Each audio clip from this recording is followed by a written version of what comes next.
So we are starting our session for today. A quick background on what we discussed so far.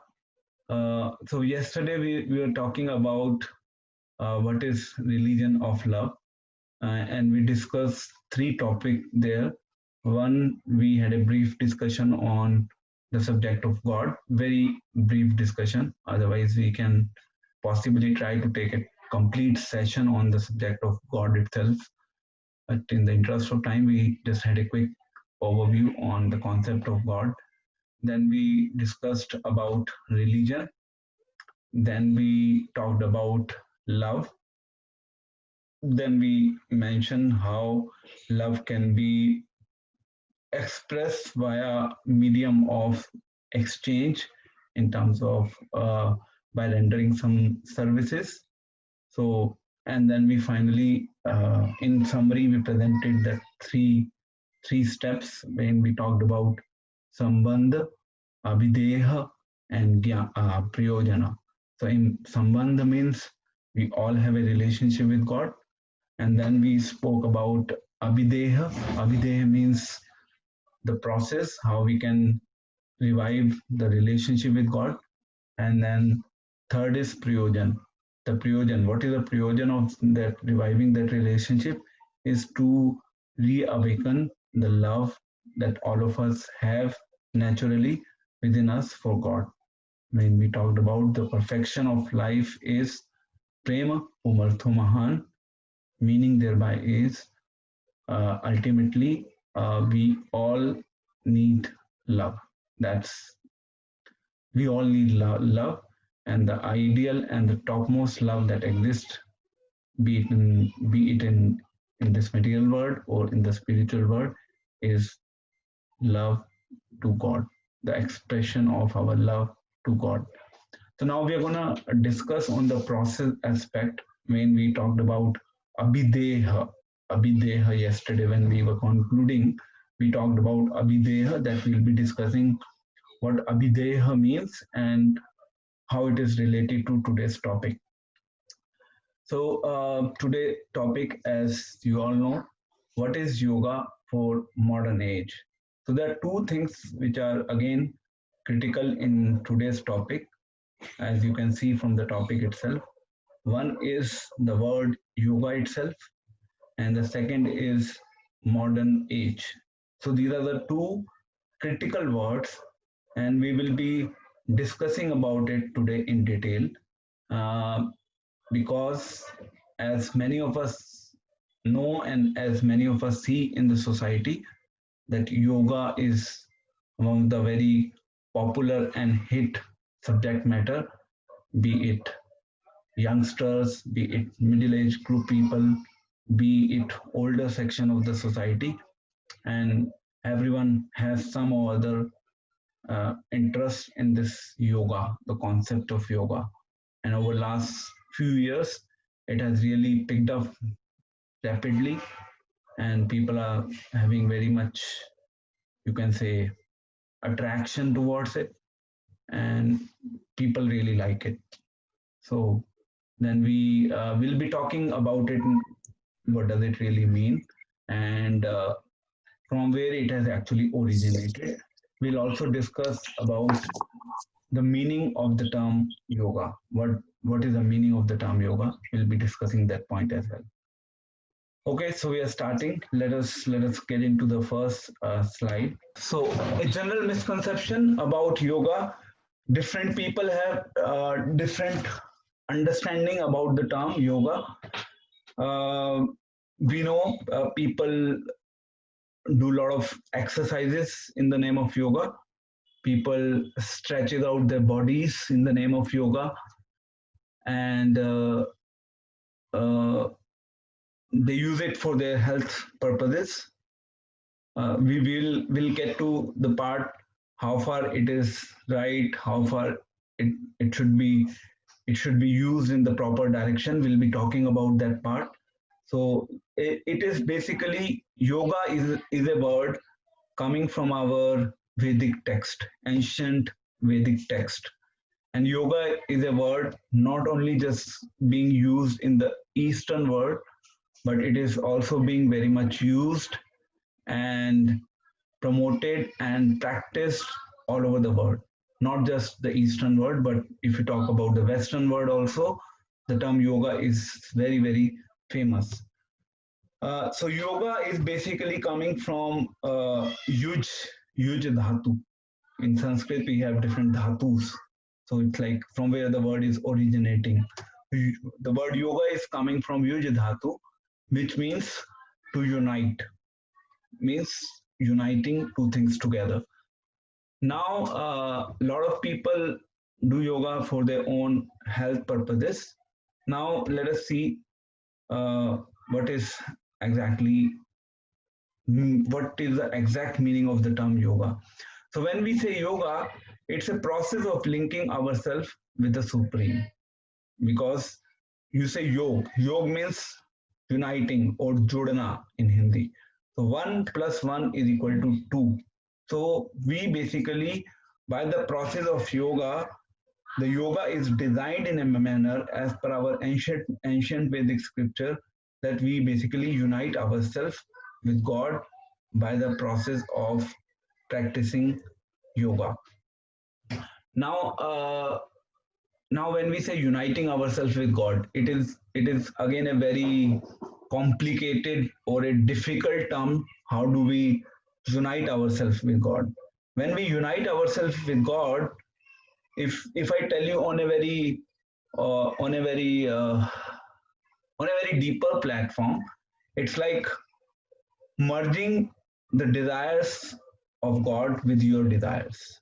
So whatever desires God has, you work or you dedicate your life to fulfill or to serve the desires of God. So that is also called as yoga, uniting the desires, your desires with God desires. So basically on ideal platform, we do not have our own desires, but we always have desires to fulfill the desires of God. That is what is yoga all about. Yeah, we do understand that it is really difficult for people in general to relate to how we can merge our desire with the desires of God, because most of the time in the society, or most of the time when we live in this world, our focus is on fulfilling our desires. Even the yoga that people practice in today's society, what is the focus of yoga? The focus of yoga is that people want to practice the yoga to fulfill their own desires. How? By doing yoga, they want to maintain themselves nicely. If they will have good health, they can live more and they can enjoy more in this world. This is the entire purpose of the yoga which is being practiced today in our modern society. So now the question that comes up, so practicing yoga for good health by using some techniques of yoga, is it right or not? So let us do a little brainstorming on from where this yoga has been originated. So Patanjali is he is like one of the uh, guru who actually brought this concept of yoga, and he brought the concept of Ashtanga Yoga Paddhati. So Ashtanga Yoga Paddhati had this different 8 parts in it. Ashtanga Yoga, and in this Ashtanga Yoga we have Yam, Niyam, Asana, Pranayam, Pratyahar, Dhyan, Dharna, Dhyan, and then Samadhi. These are the eight steps called as Ashtanga Yoga. Now, what happens in the society? Most of the people are focusing on one part of it, which is called as pranayam. So, people do pranayam, but many of the people are not even aware of like yam. There is a concept of yam. There is a concept of niyam, something to be done, something to be not to be done. So it's like restricting things in the life, but that really doesn't happen in the society. So most of the people are doing yoga. People do practice yoga for their good health, and by using some of the techniques of the yoga, which is there within our own ancient Vedic text. Like I was talking about Patanjali Sutra. Patanjali Sutra has provided these 8 different paths, like Ashtang Yoga, when he talks about Yam, Niyam, Asana. So people just choose like 1 or 2 aspects of it, and then they practice it within their day-to-day life to maintain good health. So maintaining good health is essentially not a problem. It is, there's no difficulty when it comes to maintaining good health. So everyone should keep their health. Everyone should keep themselves healthy, and that's what is very important to lead a good life. If you do not have a good health, then you cannot lead a good life. So health is important. We cannot deny this. Let us now move forward. What Bhagavad Gita says about the term yoga. Aim of yoga. Now we are talking from chapter 7.1. So Shri Bhagavan Uvacha, Maya Sakta Mana Partha, Yoga Yunyam Madashraya, Athanshayam Samagramma, Yatha Jasyasi Tat Shrunu. So here Krishna is explaining something very profound and a deep message. The Supreme Personality of Godhead said, now hear, O son of Partha, how by practicing yoga in full consciousness of me, with mind attached to me, you can know me in full, free from doubt. So if you go a little before chapter 7, we have chapter 6. Chapter 6 has a reference of Dhyan Yoga. So there also Krishna talked about Dhyan Yoga. He gave a little reference of what Dhyan Yoga is all about. And now he's moving from Dhyan Yoga, he's actually taking onto the path of Bhakti Yoga. So entire Bhagavad Gita is nothing but, in a way, talking about yoga.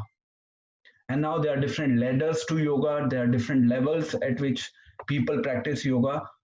But what is the expectation of God from this practice of yoga that we all should do within our daily life? What should be the outcome of the entire process of practicing yoga is something that we all must know. And that is why I have specifically chosen this topic of what is yoga for the modern age. So it is a very much needed topic because people have their own views, people have their own understanding, and a lot of people have made this yoga as a business. So it is going on in the society, and it is not really leading into the direction in which it is expected to lead. So now, so when we say attachment to God, here one term has been used by Krishna when he has said about mind attached to me. So whenever we say about mind attached to me, that means we have to focus our mind on God. We have to focus our mind on Krishna. Whenever we do any practice in our life, whenever we do any kind of yoga in our life, it should ultimately lead to a practice by which it should ultimately lead to a result by which our mind becomes more firm, or our mind becomes more and more attached to the knowledge of God or our relationship with God. That is how we actually unite ourselves with God. So what all it includes: our mind, our thoughts, our intelligence, our actions, which we perform through our bodies, and then ultimately our desires. That's what I was referring to earlier. So when you all these elements, like beginning with your actions, like all of you are attentively listening to the talk today. So this is one of your action which you took. Okay, you all must be having a lot of other things, other responsibilities to take care in your family, but you took out your time. So you took out your time. So this is one action that you did for God. Then the next action at your level you did is You took out your time, you did uh, you you did this action, then now you're engaging your mind or intelligence in understanding this subject itself. This is the next section that you are doing. Mind is also engaged, your intelligence is also engaged. So mind, it may happen that sometimes it might be going here, sometimes it might be going there, but still you are trying to understand this subject matter through your intelligence. Then words. When it comes to words, obviously right now you all are hearing, or you are all are listening to me, but I am using my words in the service of God. So this is also a process. This is also a part of the process when you speak about the God, when you speak about the message of God. So this is called as glorification of Lord. So like this, and then when we combine all of them together, then ultimately our desires are, we work in this world or we live in this world to fulfill the desires of God. And what are the desires of God? The desires of God are being discussed in Bhagavad Gita. And how do we understand those desires? When we try to dive into this subject of Bhagavad Gita more and more, then we can understand what are the desires of God. And then we can make our life perfect. And that is also called as unity. That's how we become unite with God. It doesn't mean that we lose our existence. Our existence remains as it is, but but we become unite in our consciousness, on the platform of consciousness. We are constantly thinking about God. We are constantly remembering God. We are constantly meditating on the instructions of the God, and whatever His expectations are there from a devotee. We are constantly contemplating on the aspects at the level of our consciousness. So this is called as yoga. This is the aim of the yoga, the practice of yoga that one do ultimately. One should be in a position to reach up to this aim. And when one reaches at this aim in their life, then the life becomes perfect. Okay, now so what we discussed so far, yoga is a technique which is being practiced in society today. It's a technique to keep our body healthy. It's a technique by which we can live long. It's a technique which gives some peace to our mind. But then the next responsibility that comes on us is we use that technique or process to further understand the subject of God. When we have a healthy mind, when we have a healthy body, we utilize that healthy mind and healthy body in the service of God. That is the ultimate fruit or the outcome of yoga. Next. Now, Bhagavad Gita, interesting part of Bhagavad Gita is Bhagavad Gita talks about different yogas, different yoga exercises. So one is Karma Yoga, then we have Jnana Yoga, and then we have Bhakti Yoga. So we are talking about it earlier. Karma, everyone performs karma in this world.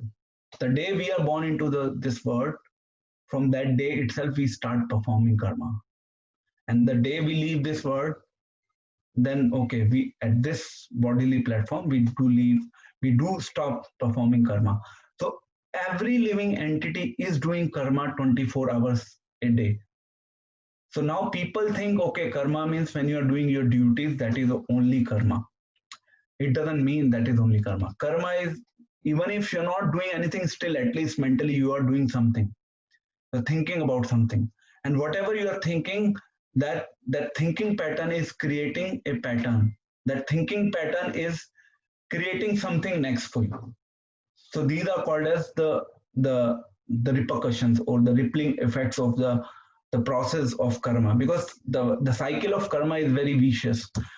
But here the karma yoga is referred.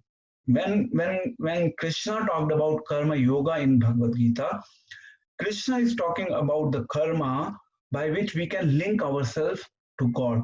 So we perform the activities in a manner that our activities lead to developing our relationship with God. So that is called as karma yoga. So doing the karma which helps you in connecting yourself with God. So a lot of people do karma in society. We see a lot of people do karma by taking care of their family, taking care of their other duties and responsibility for society. That is karma. It is not karma yoga. Karma yoga, as soon as yoga gets added to karma, it becomes karma yoga, and karma yoga means the concept of God has to be there in the picture. If God is not there in the picture, then it is purely a karma. It is not karma yoga. Now, second part. Second is jnana yoga. Again, it is, you see, yoga, jnana yoga. Like now, right now, the discussions that we are having, this is called as sharing the knowledge so that you can establish or you can develop your relationship with God. It is called as jnana yoga, gyan. Now I'm sharing the gyan with you. But why I'm sharing that gyan? So that you can cultivate your relationship with God. So this is the foundation of the Gyan Yoga. Ultimately, this Gyan is aimed to help you to establish your relationship with God. Otherwise, there are so many other knowledges available in this world, but all knowledge, uh, every knowledge do not lead to establishing your relationship with God. So it may be Gyan, but it is not Gyan Yoga. But here, when we are talking about Gyan Yoga, it means it has to help us in establishing our relationship with God. And then third is called as Bhakti Yoga. Bhakti Yoga. Bhakti Yoga is again a very easy term to understand. When we when we exclusively perform bhakti to develop our emotions or sentiments for God by chanting God's name. It is a part. It is called as Bhakti Yoga. We are practicing something by which we can again unite ourselves with God on the platform of desires. So now somebody may question: uh, we can only do Bhakti Yoga. Is a need of karma and jnana? So the answer is yes, we need karma and jnana because we cannot exclusively perform bhakti at this stage of our life. We are not, we do not have capacity right now that we entirely devote 24 hours a day in thinking about God, in remembering God, in meditating on Lord. So that is why we have to add the element of karma yoga, we have to add the element of jnana yoga, and we cannot eliminate the responsibilities that all of us have in our day-to-day lifestyle, in our day-to-day life. So that is why we have to link our all those activities to the knowledge of God. So we keep on doing all those activities, and the outcome of all those activities is eventually your bhakti starts prospering. And then, okay, fine, today it may happen that today you may not be able to chant God's name for 15 minutes, only up to 15 minutes, but tomorrow or after a month, you are in a position to chant for half an hour. Then after few months, you can chant for 1 hour. So this is like a progressive increase in your devotional journey. You want to do more and more and more. And for that, your karma and jnana basically supports your bhakti. So it is meant to support your bhakti, and ultimately it will help you in prospering your devotional journey. So that is why we need knowledge also. We cannot just keep on thinking, okay, just by practicing one aspect, I will become perfect. Because we are right now not so matured, or we are not so perfect that we can directly understand every aspect of bhakti yoga. So these are the different kinds of yoga being discussed in Bhagavad Gita. Even Bhagavad Gita talks about Dhyan yoga a little bit, but Dhyan yoga is not really being stressed too much. But predominantly, these three yogas have been discussed in detail. Karma Yoga, Jnana Yoga, and Bhakti Yoga. So these are the different kinds of yoga as per Bhagavad Gita. Now let us do a little more research, like how we had different ages, different ages. Like when I use this term, modern age, so we need to understand a difference between what is modern age, what were the previous ages, and what was the process recommended for those previous ages. So when we talk about Satyuga, in Satyuga, people used to have a very long life, say 50,000 years, 60,000 years. At that time, people used to forget everything and they just used to do meditation on the Lord. Entire, it's not just 1 day, 2 day, 3 day, 4 day, 5 years, 10 years, 15, the entire years.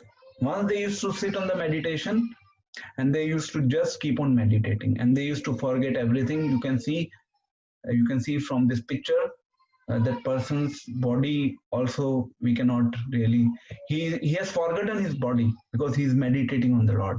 That was the age known as Satyuga. Then came Treta Yuga. Treta Yuga, when Lord Ram took birth. In Treta Yuga, people used to perform expensive sacrifices, sacrifice for the pleasure of the Lord. Treta Yuga. And that time people used to be very rich, and the sacrifices also used to be very expensive. Like we know, this King Dashrath performed Rajasuya Yagya to have Lord Ram as his son. So Treta Yuga, people used to do sacrifice. So that was a process for Treta Yuga. For Satyuga, the process was on meditation. People used to do dhyan, Treta, sacrifice. Then we had Dwapar. In Dwapar Yuga, people used to have elaborate temple worship.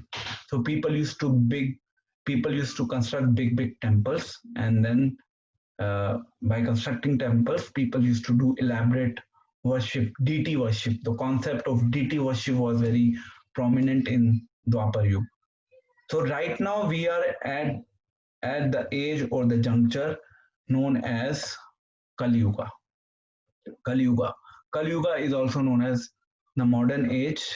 Like that's how I gave the name. What is yoga for modern age? So we are talking about the modern age or the age of Kali. So age of Kali has some limitation. It has some challenges. The very first and the biggest challenge of Kali Yuga is that people have limited age. So Manda Sumanda Matayo, Manda Bhagya Upadrita. So that means people have limited age. Average age is maximum 60 years maximum. So this is one limitation. Like I was giving you example, in the previous ages, people used to have age of 60,000 years. So that was the age band. Now the age band has come to 60 years average maximum. So this is Kali Yuga. This is the impact of Kali Yuga. Then Manda Sumanda. We are dull minded. How do we define dull minded? Dull minded means we forget. We tend to forget what we were doing just a day before yesterday, maybe in the morning hours, 8 o'clock, 9 o'clock. If someone asks immediately that what we were doing at that specific point in time, then it might be difficult for us to answer that. So this is called as we have dull intelligence. In the previous ages, people were called as Shrutidhar. Shrutidhar means people used to hear and they used to remember everything. That was a quality in the previous ages. But now in this age, we have to hear again and again, again and again, again and again. The message might be same, but we have to listen again and again. Then only we can remember some part of it. And then third comes Manda Sumanda Bhatya, Manda Bhagya. We are unfortunate. The situations are not conducive. Somewhere or other we see a problem. Somewhere or other we see a disturbance. It's like an unfortunate situation in this world. Unfortunate, like we have this now Corona tragedy happening, and then people. It's an unfortunate phase in a way. and it is actually creating a disturbance for the entire society. So this is the impact of Kali Yuga. But uh, but in our Vedic text, there is something interesting being mentioned for Kali Yuga, and it is said there that Kaler doshe nidhi rajan asti reko mahan kuna kirtana deva krishnasya mukta sangasya param raja.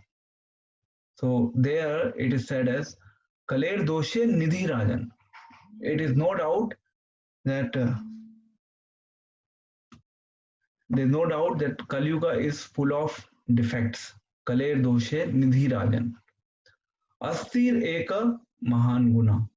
That means, but it has one best quality. Kirtana deva krishnasya. Just by chanting of the holy names of the Lord. Kirtana deva krishnasya muktasya sangha param rajat. So you can get liberation, or you can get united with the Lord, or you can establish your relationship with God simply by chanting holy names of the Lord. It is such a simple process. Just by chanting, you can establish your relationship with God. This is called as the power of Kali Yuga. In previous ages, people were meditating day in and day out to have grace of Lord on them. In this age, just by chanting of the name of God, you can have grace of God and you can attain God just by chanting. Simply by in our Vedic Shastras, it is said just by like it's like just by lip exercise, just by lip exercise, just by murmuring few words, you can attain God. This is a benefit of Kali Yuga. So this is a special privilege of this modern age. And there will be some people who will take advantage of this modern age and they will get themselves out of this cycle. But there will be people who will be unfortunate and they will not understand. And now sometimes it happens when we preach people and when we tell people that just by chanting you can attain God. For them it's very difficult to understand how just by chanting we can attain God. It is it apparently looks difficult, but this is what is the privilege of Kali Yuga that we all have. The time when we were like before coming to Krishna consciousness, when we were growing up, we know Kali Kale Nam Rupa Krishna Avatar. We used to hear in this Kali Yuga, the holy name is everything. And just simply by chanting, you can experience the presence of God in the name itself. That is the power of holy name. So this is the beauty of Kali Yuga. Just by chanting, you can connect yourself to God. Now let us see something what other religions are talking on this subject of God's name. So now I talked about the Sanatan Dharma. In our Sanatan Dharma, it recommends repetition of the holy names of the Lord in the form of mantra, which we'll be talking about. So like we have Harer Nam, Eva Kevalam, Kalovanas, Seva, Gatir Anyatha. So in Christianity, we have Jesus Christ who says, Our Father who art in heaven, hallowed be by the name. So this is what how Jesus Christ is glorifying Lord's holy name. Now Guru Nanak Ji is also mentioning he prayed in the ambrosial hours in the morning. In the ambrosial hours in the morning, I meditate on the grace of the true name. So he's also talking about the power of name. Then even Muslims also, they repeatedly chant the sacred names of Allah. And when we say namaz, even this namaz is also, I think, known as 99 names of Allah. That's what I remember. So all major religions are focusing or telling about the power of chanting of God's name. And in our Sanatan Dharma also, you talk about any religion, the concept is there of chanting. And many people do chant on the beats, even in other religions also. A lot of religions are giving the stress or the necessity of focusing on chanting of Lord's name. Okay, so now comes a question, like we talked about yoga, we talked about modern age, and we came to a conclusion that in order to connect ourselves or in order to re-establish the relationship with God, we have a mantra. Mantra. Now, this mantra in itself is a very interesting thing because the word mantra is also a Sanskrit word. And now let us start doing a little more exercise on it because you all must have heard this term mantra, but there is a deep meaning hidden behind this word mantra itself. Let us see what it is. So man plus tra. So it is now breaking the mantra in two parts because in Sanskrit, as we know, words are combined together and then it is formed into a single word. So man plus tra. And man means it's simple mind. You know, man means mind and tra means the deliver. So what is mantra? Mantra is is a transcendental sound vibration which can deliver the mind. It has a capacity to deliver the mind.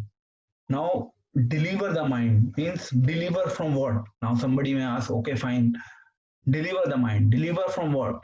Deliver from the all all bad elements or everything that distracts mind or everything that basically takes us away from understanding God. This is the power of mantra that it delivers the mind from all those clutches of ignorance and it actually helps us in establishing our relationship with God. That is called as mantra.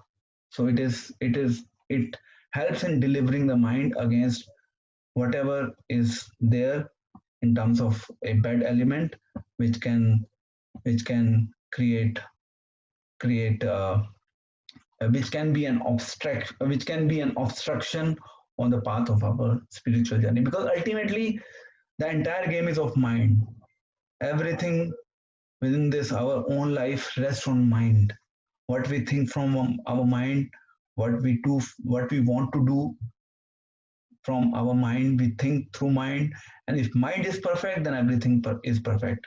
If our mind is kind of helping us in building our relationship with God, then we will be going in that direction naturally. Mind will be naturally getting attracted to it. Okay, yes, I want to know about God more and more, please tell me more. So naturally our mind will be getting attracted to it. And there are some people, for them, uh, their mind doesn't, they cannot focus through their mind when it comes to understanding the subject of God. Their mind doesn't allow them to hear anything.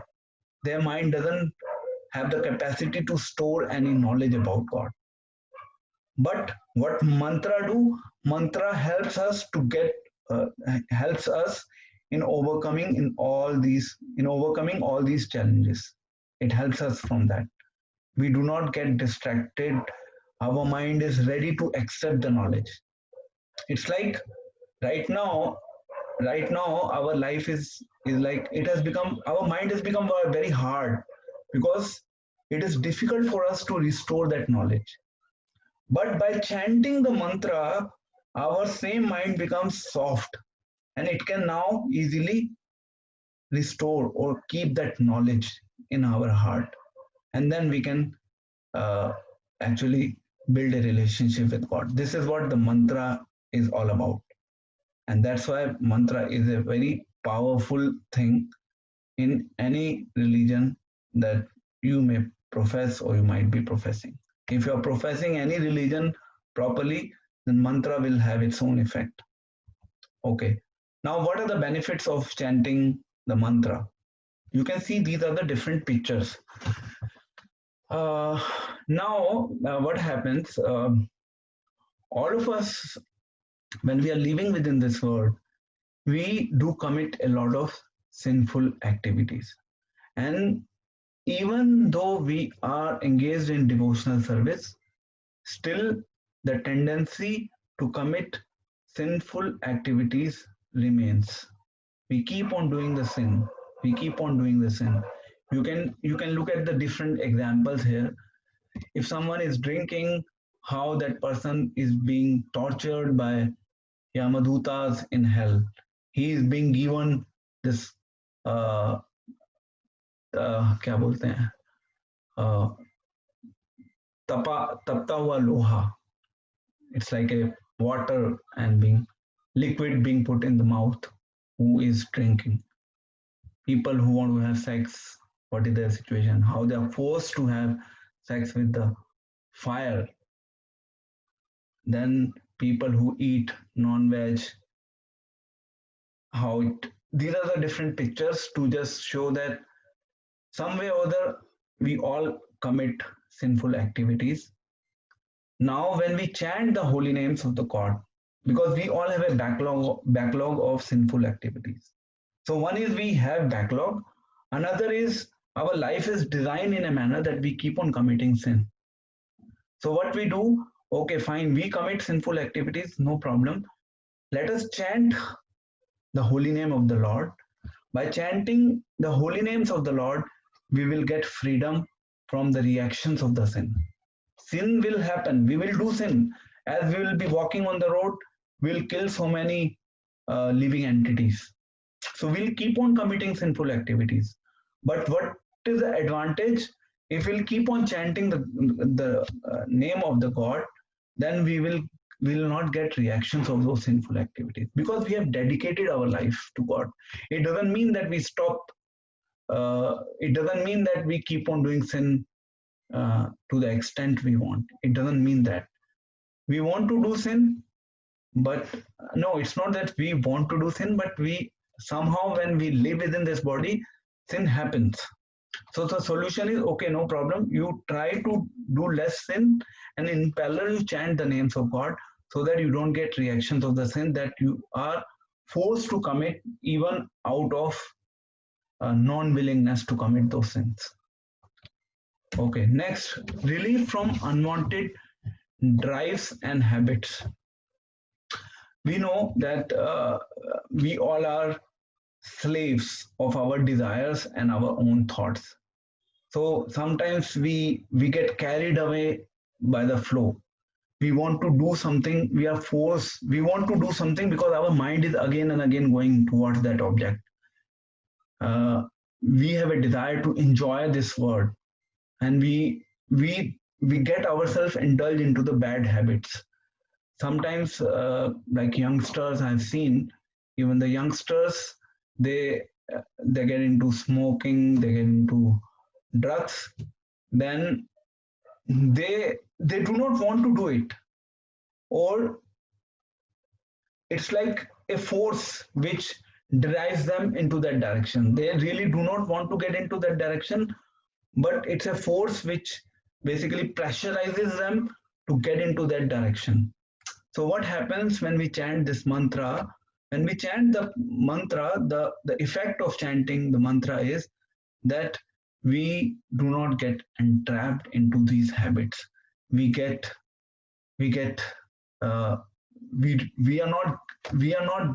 not being forced by these habits, because we are working on cultivating good habits, and the power of mantra is helping us in cultivating those good habits. So this is one of the benefit of chanting of Hare Krishna mantra that we all do. Then freedom from anxiety and stress. We see a lot of people in today's society, they are in anxiety, they are in stress, they are in depression. So when we chant the holy names of the God, then we get free from these anxiety and stress. When we chant the power of the mantra, as I mentioned, that it liberates, it delivers the mind, it delivers the mind. Even we are not too much worried about what will happen in the future, what will happen to me tomorrow, what will happen to my family tomorrow. So because the major concern of people getting into anxiety and stress is either they're thinking too much about their future, or they're too much worried of what will happen to their family, what will happen to their people closely connected to them. So these things basically puts them into anxiety or stress, or what will happen to my job. So people who chant the holy names of God sincerely, they get freedom from all these anxiety and stress. Then we have peace of mind. Peace of mind is next level. When you have when you are not stressed out, when you are not in anxiety, then your mind is in equilibrium. Then you are peaceful. No matter what what situation you come across in your life, but you are still engaged in chanting the names of God consciously or unconsciously, and you remain peaceful at every moment of your life. And that is what Bhagavad Gita is all about. Bhagavad Gita wants people to take advantage of that knowledge, and then by taking advantage of that knowledge, they can get rid of all these problems which are going on in the society as of now. Okay, real happiness and bliss. Now we are talking about our first topic from where we actually started. So, how to be happy? We started with that first topic.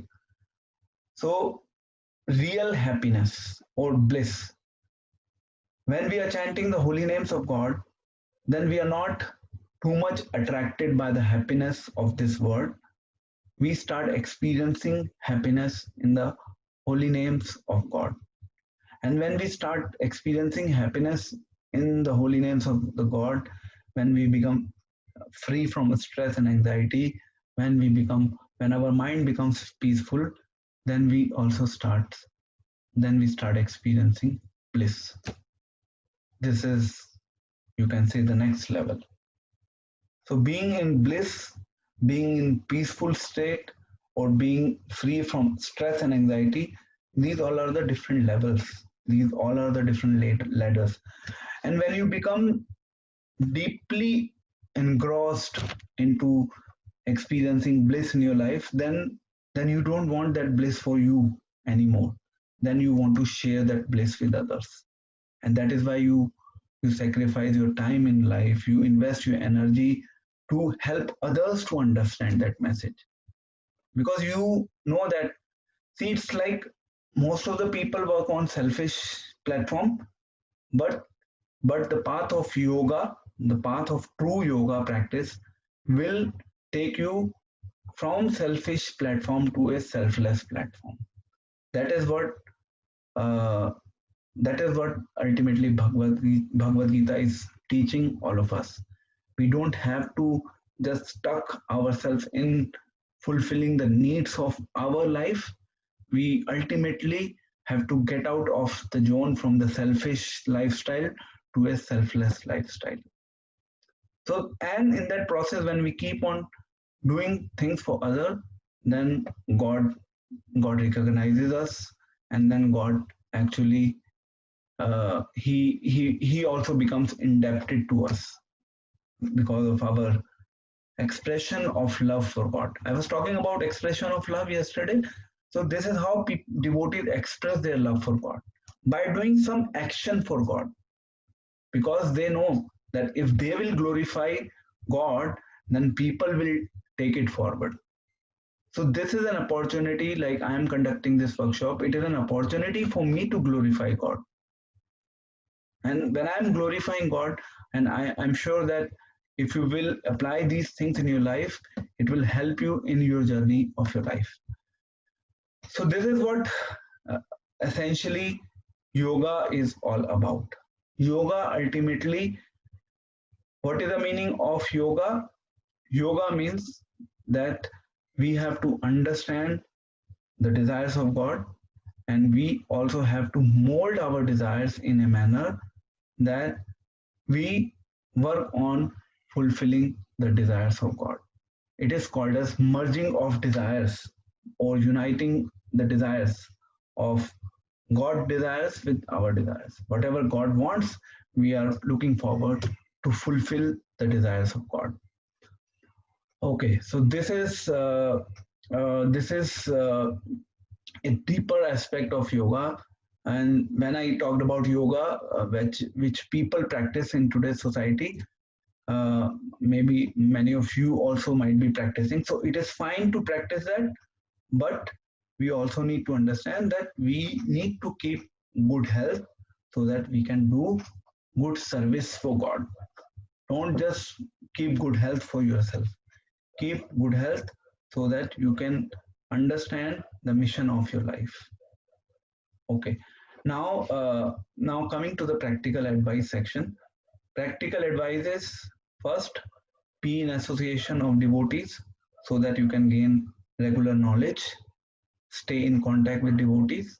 Now I'm telling you the crux of whatever we have discussed in last 6 sessions. Be in association of devotees who have some experience with them, who have some knowledge to share so that they can inspire you on the path of devotion, because you will find thousands of people who will take you away from the path of devotion, but you will find only one or two people who will actually take you to the path of devotion. So that's the situation of the society that we have unfortunately today. Second, association helps in inculcating our faith for hearing and chanting. So what is the benefit of association? When you associate with devotees, like-minded devotees, they help you in in bringing up your faith for hearing and chanting. So it will help you to have faith in hearing this message again and again. When you will associate more and more, then you would like to hear more and more. And then you would like to chant the mantra. Because otherwise, the practice of chanting mantra is okay, fine, you can do it for a day or 2 or 3 days or a week or a month. But when it comes to life, you have to have regular food for thought so that you can regularly chant this Maha mantra. The next is read books like Bhagavad Gita as it is, Srila Prabhupada, and Srimad Bhagavatam. Read the books, develop a habit of reading books, because book reading is one of the best activity that one can have. Or I have seen a lot of people in my life who have this habit of reading books. They really excel in their journey of life. So please read books, and whatever you don't understand after reading the books, then you can ask queries, you can raise questions, and we'll be happy to answer you. Always remember the aim of life, which I was talking about in the previous session, the Prayojan. Ultimately, aim of life is to attain love of God. Rest all may come, may go, it is fine. But ultimately, we are here in this world to attain love of God. And last but not the least, practical advice, offer your food to God before you eat. So, whatever you eat, then you have to offer it to God. That's also one rule. So that it's kind of sacrifice. You develop an attitude that whatever is around me, I'm supposed to give it to God. Then I can use it for myself. Nobody can live without eating. Okay, fine. Nobody can live without eating. So here the solution is, let us first offer it to God, then we will eat. Nobody can live without sleeping. We have to sleep, but we sleep so that we have a good health, and we use that good health, and our mind functions better when we sleep properly, and then we engage that mind in the service of God. This is how we have to practically mold our surroundings in a manner that everything helps us in developing our consciousness into Krishna consciousness. So, with this, I would now be concluding my today's session.